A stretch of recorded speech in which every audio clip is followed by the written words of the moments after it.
ગઈ તારીખ 12/3/26ના રોજ ફારૂકભાઈ રાધનપુરી, જેઓ ધોળકાના રહેવાસી છે, એમના મધર જૈનબ બીબી કરીને છે, એમના નામની દુકાન રોયલ અકબર ટાઉનમાં હતી, જે દુકાન 2014માં નાવેદ ખાન પઠાણને ભાડા તરીકે આપેલી હતી.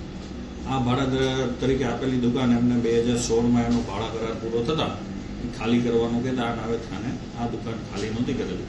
એ દરમિયાન જે માલિક છે માતા, એમનું મૃત્યુ 2021-22માં થઈ ગયું કોરોના કાળમાં. એ દરમિયાન આ જે માલિક છે એમને આમને ખાલી કરવાનું ફરી વખત કહેતા એને આનાકાની કરી અને કોર્ટમાં દાવો દાખલ કરેલો હતો.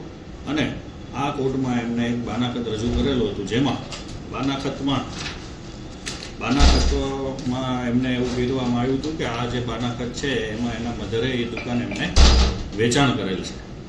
ત્યારબાદ એ બાનાખતની FSL દ્વારા તપાસ કરવામાં આવી અને FSLના રિપોર્ટમાં એવું જણાયું કે આ બાનાખત છે એ ખોટું ઊભું કરેલું છે, જેથી કરીને ગઈ તારીખ 12/3/26ના રોજ આ નાવેદ ખાન અને તેમના 2 પુત્ર વિરુદ્ધ ત્યાં ગુનો દાખલ કરવામાં આવ્યો અને આ ગુનામાં આ નાવેદ ખાન પઠાણ છે એમની ધરપકડ કરવામાં આવી.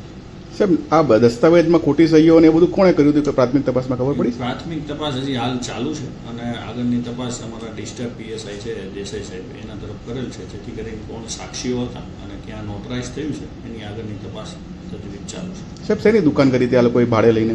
આ દુકાન છે એ જ્વેલર્સની દુકાન કરેલી હતી અને ત્યાં એ સોના ચાંદીના લેવેચનો ધંધો કરતા હતા. કેટલા સમયથી? 2014થી.